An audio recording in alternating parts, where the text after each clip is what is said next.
vidim. Kje sedi? Kaj bom skočila? Ob TV, od Jaša. Sorry, nisem kaj videla. V redu je. Nisem se sam videla, pogrešila sem te, sem mislila, če si tam skočila. Dobar dan, potem bomo pa kar začeli. Prav lepo pozdravljeni na današnji novinarski konferenci. Predstavili vam bomo res vrhunski segment robotskih operacij. To so sočasne večorganske robotske operacije, ki jih v UKC Ljubljana tudi izvajamo nekaj na leto.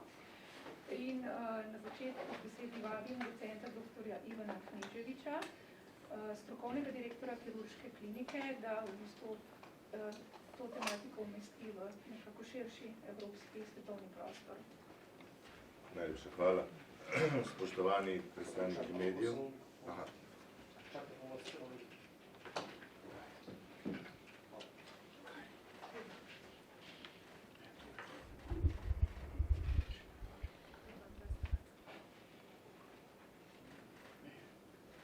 Spoštovani predstavniki medijev, danes bi vam radi predstavili sočasno izvedbo kirurškega posega s pomočjo robotsko asistirane kirurgije pri bolnikih, ki potrebujejo kirurški poseg na večjih organih različnih. To pomeni, da dva ali več timov strokovnjakov v enem kirurškem posegu s pomočjo robotske tehnologije pri bolniku opravi posege na več različnih organih. Tak pristop je za bolnika neprimerljivo lažji. Vse se opravi v enem kirurškem posegu, okrevanje je bistveno hitreje in lažje. In bolnik se lahko prej vključi v svoje vsakodnevne aktivnosti.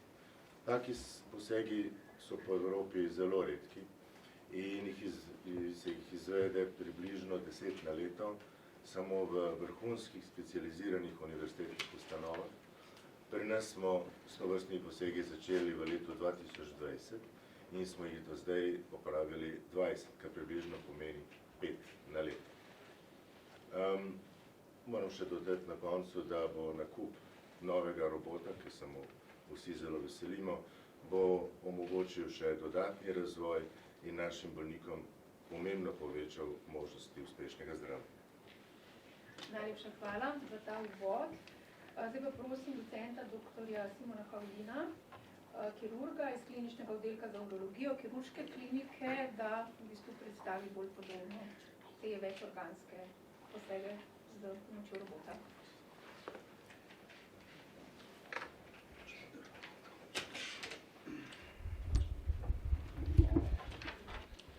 Ja, v bistvu sem zelo vesel, da vam lahko te metode tudi predstavimo. Univerzitetni klinični center Ljubljana je res vrhunska ustanova in prav te primeri, ki smo jih do zdaj izvedeli, to izkazujejo. V večini drugih držav, tudi tistih, ki mi mislimo, da so višje od nas, so te bolniki v bistvu operirani dvakrat. Torej, enostavno nimajo teh ekip, ki bi sodelovali med seboj in je potrebno potem opraviti te operacije ali strani urologa in potem abdominalnega kirurga ali ginekologa in urologa. V glavnem, pacient potrebuje dva posega.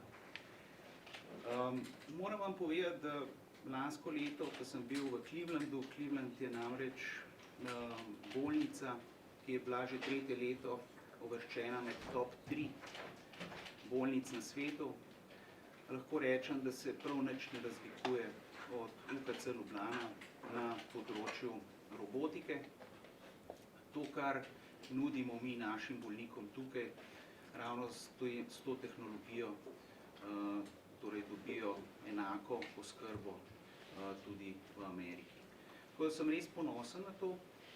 Veselim se novega sistema in na tem mestu bi rad poudaril, da robotika ni več nek nadstandard, ampak standard. Tako da robota si nekako zaslužijo tudi druge bolnice v Sloveniji. Sicer nas bo svet in bližnje države enostavno nas bojo prehiteli.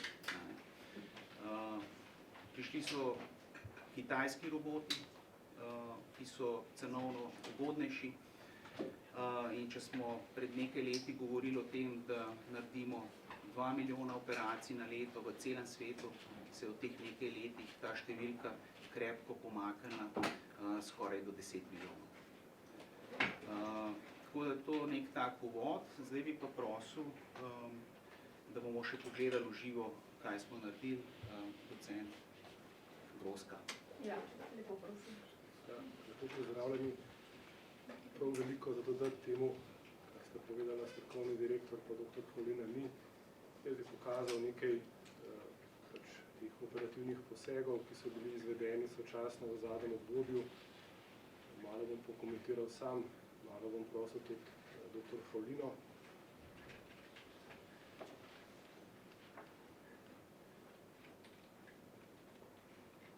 To je bil recimo en tak prvi poseg, ki smo ga skupaj, se pravi v sodelovanju abdominalnih kirurgov in urologov naredili za neko kombinacijo enega tumorja na tankem črevesu in pa tudi sočasno tumorja na levi nadledvični žlezi.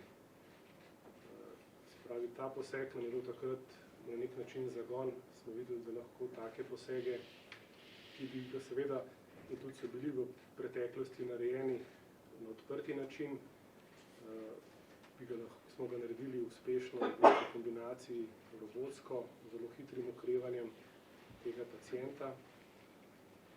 Ker laparoskopska kirurgija v teh primerih bi bila, ne bom rekel nemogoča, ampak zagotovo pa zaradi kompleksnosti ene ali pa druge ali pa obeh vrst operacij praktično zelo, zelo težko izvedljiva. Tukaj vidite v bistvu odstranitev tega tumorja oziroma več njih na povsem začetnem delu tankega črevesa. Vidite lahko, da robotski sistem omogoča šivanje anastomoze, mi temu rečemo, se pravi povezavo obeh koncev tankega črevesa med seboj praktično na enak način, kot bi to počeli pri odprti kirurgiji.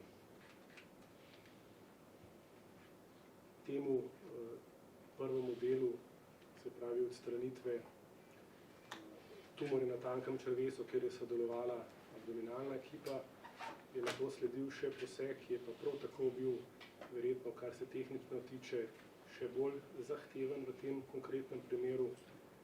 Tukaj bi prosil dr. Holino, če pove kakšno besedo, točno za kaj gre. Zdaj, pri teh posegih se je treba nekako prilagajati. Moramo vedeti, da in dr. Grosek in jaz, ki sva to izvajala, nisva imela teh portov nameščenih, tako kot bi si čist želela, tako da neka improvizacija je potrebna. Zdaj, on je ta svoj prvi del naredil, potem smo mi šli v drug prostor, to je retroperitonalni prostor in kot vidite, je tukaj zadaj ena velika žleza, nadledvičnica.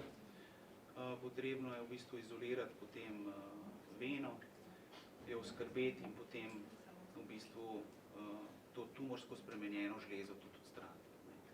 In to pač dejansko z robotskim sistemom ni nek tak velik problem, tako da je tak bolnik precej dober in hiter okreval.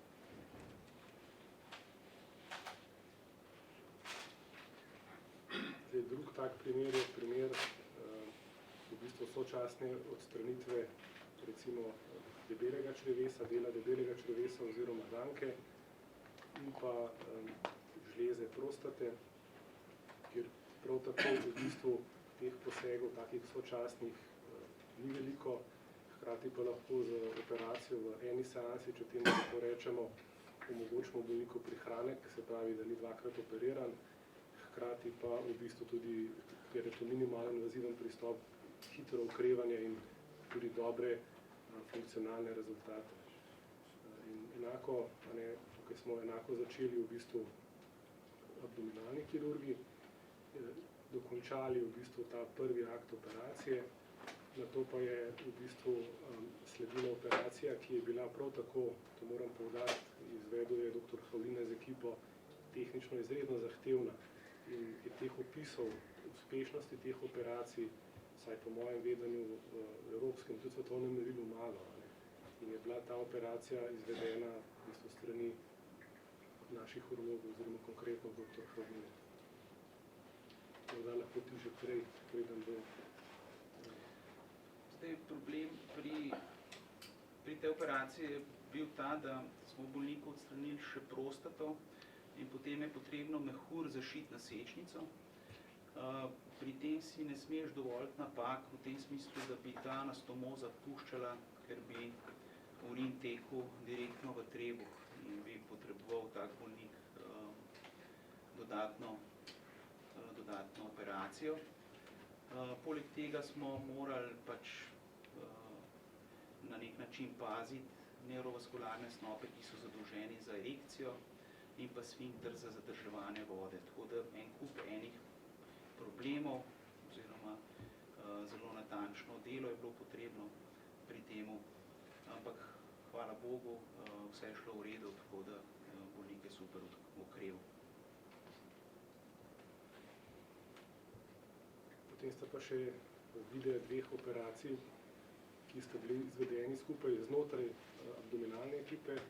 Žal je kolega dr. Petrič, ki je tudi opravil ekstenzivno izobraževanje v Ameriki v eden od najboljših centrov za robotsko-pankratično netrvno kirurgijo, žal odsoten. Ampak s tem, ko smo pridobivali izkušnje prvič sami, drugič s tem sodelovanjem recimo z urologi, smo se tudi bolj pogumno lotili teh sočasnih operacij pri bolnikih, ki imajo na primer raka na črevesu in pa sočasno zasevke v jetrih. Tudi ti posegi seveda so se v ustanovi, kot je naša, izvajali že prej, večinoma odprto, so pa recimo zaradi predvsem kompleksnosti te jetrne kirurgije zelo težki za delati v bistvu laparoskopsko.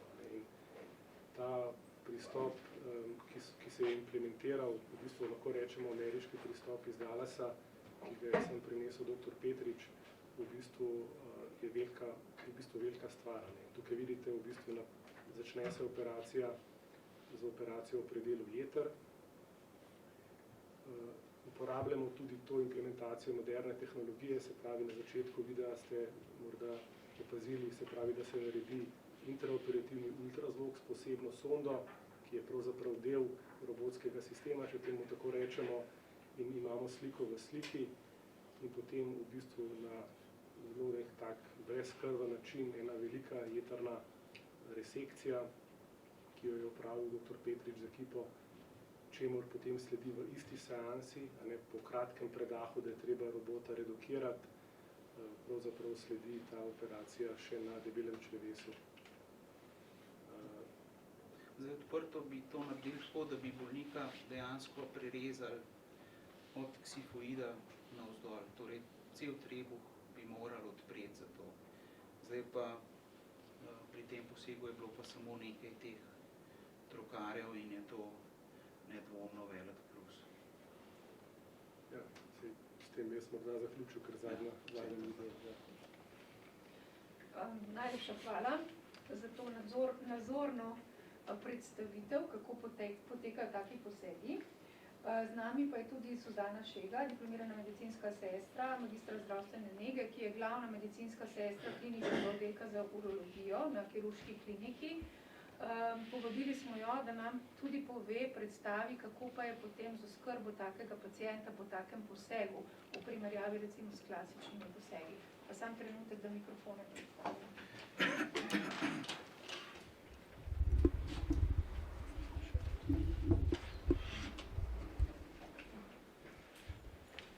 Pozdrav.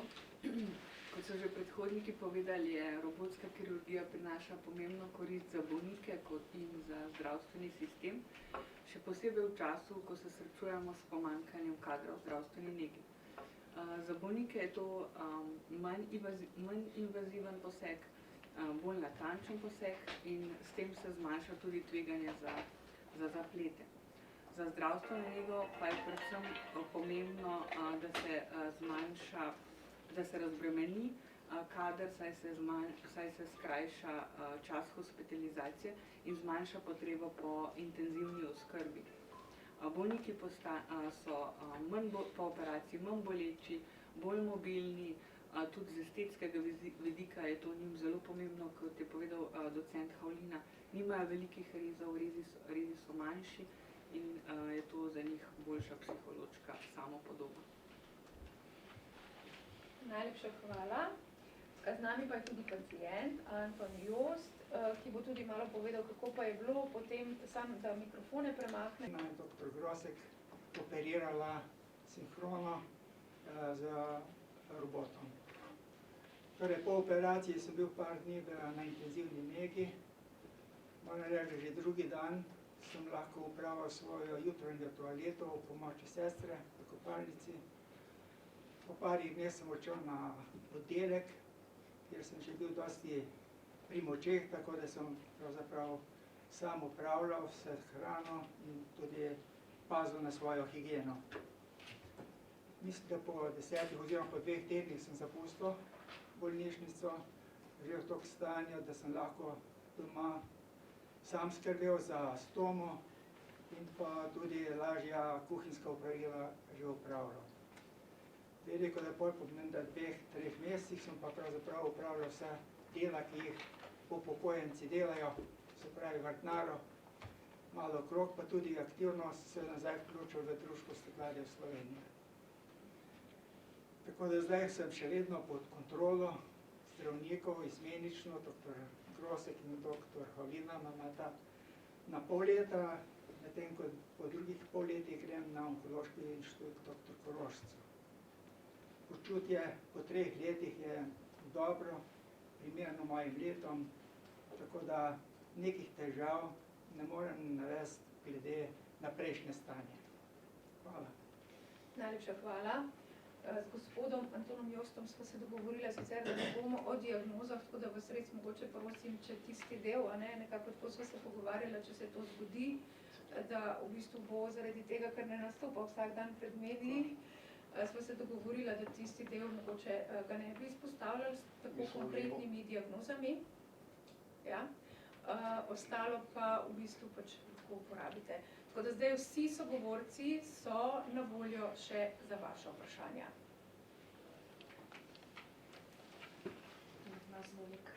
Kakšna prihodnost robotske kirurgije v Sloveniji? Koliko ta trenutek stane nakup robota? Kakšna je perspektiva za prihodnost? V kolikšni meri bi se to lahko razširilo tudi v druge ustanove? In kje smo danes? Koliko operacij je ta trenutek opravljenih na ta način in koliko bi jih bilo lahko v nekem idealnem primeru?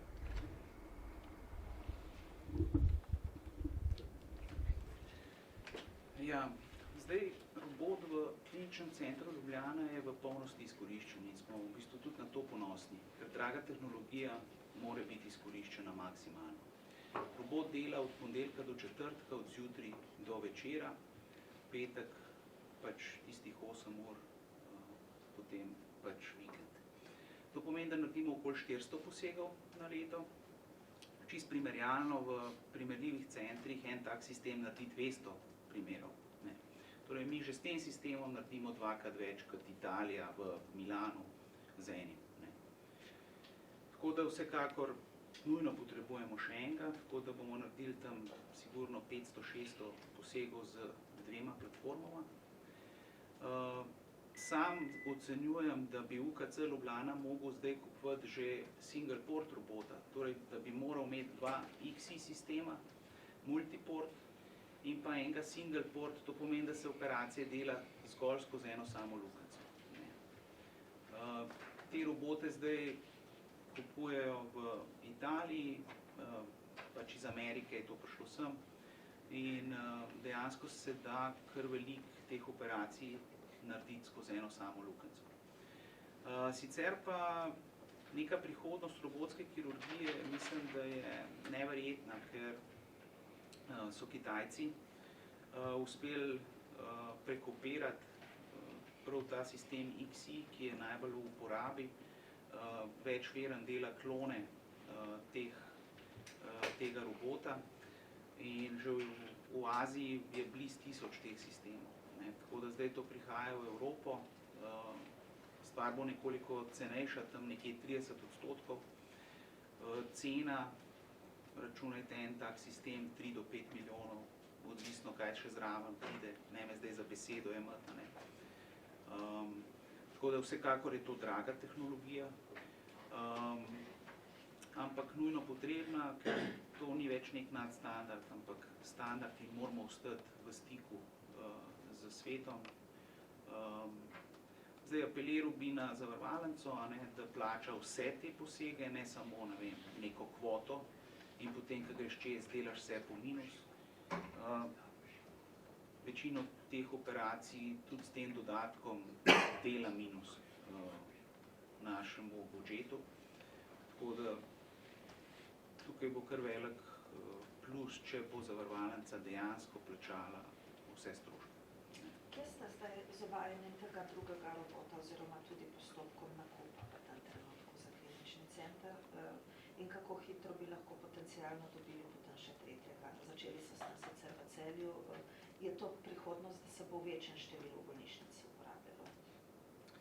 Ja, blizu smo. Težko rečem, kje smo, ampak ko bo tukaj, ne, vedno sem navajen, da ko pripelje tovornjak nek stroj, takrat potem lahko rečem, da je dejansko sistem tukaj, ampak vodstvo je za to, sredstva naj bi bila zagotovljena, tako da ta nov robot naj bi bil v nekaj mesecih recimo tukaj. Zdaj za druge ustanove je pa tako, sam sem mnenja, da si Slovenci zaslužimo, ne. Vsaj nekje 5 sistemov bi bilo normalno, ker večina operacij se da narediti z robotom. Seveda odprta kirurgija bo ostala, ne, tudi laparoskopija, ampak za te neke operacije, kjer je pa res dobrobit velika, pa ne vidim razloga, da ne vem, Izola, Onkološki inštitut, Maribor, predvsem te večje ustanove, ne bi imele robotskega sistema. Zdaj, če se primerjamo s Hrvati, bili smo pred njimi zelo velika, ne. Oni so zdaj v kratkem času dobili 3 robote, ne. Imeli so enega, ki ni čist na nivoju, ampak zdaj imajo že 3 robote. Ne, in še kupujejo, zdaj bo v bistvu Srbija kupila kitajske robote, da ne govorim o Bolgariji, Romuniji, kjer imajo pa po 30 sistemov. Ne. Za lažje razumevanje, Tjaša, Pop TV. Torej, to je ista mašina, z istim robotom delate posamezno operacijo, kot te na več organih? Ja, to je ena in ista mašina. Ja, ok. Za primer Cleveland Clinic ima 50 robotov. Malo več pa ja. Pa, ne. Kaj pa morda širitev na nova področja, se pravi, na katerih področjih boste v prihodnosti, kjer morda v tem trenutku še ne uporabljate robotov v kliničnem centru, razširili? Ja, zagotovo že lansko leto so se uspešno pridružili ginekologi, o tem smo že poročali in zelo uspešno. Zdaj v nizkem štartu so torakalni kirurgi, tako da moja želja ali pa naša želja je, da bi bilo to morda že v letošnjem letu, če ne pa naslednje leto. Potem so pa tudi druge specialnosti za posamične primere, ne vem, ORL, kardiovaskularna kirurgija in drugi.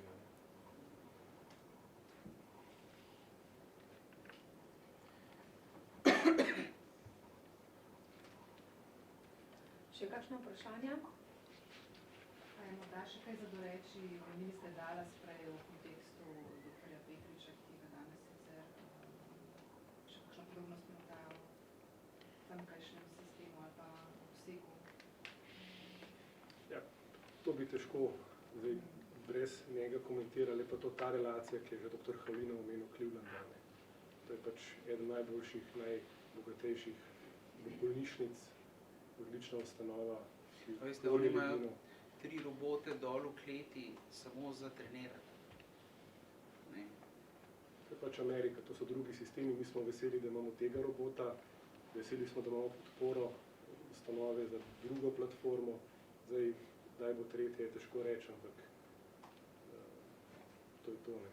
Upamo, da bomo dobili to drugo in da bomo lahko širili program tudi na druge specialnosti, ki si to v bistvu želijo in zaslužijo in nam bodo s tem bolnikom omogočili tudi na drugih področjih te pristope.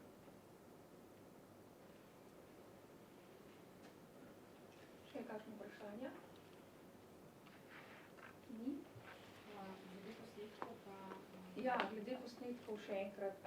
Se pravi, glede teh videoposnetkov vam jih bomo poslali. To, kar je bilo prikazano tukaj, boste dobili po WeTransferju. Ja. Če ni, potem bi se vam najlepše zahvalila za udeležbo na novinarski konferenci. Vsem govorcem pa tudi najlepše hvala za čas in predstavitev takih vrhunskih stvari.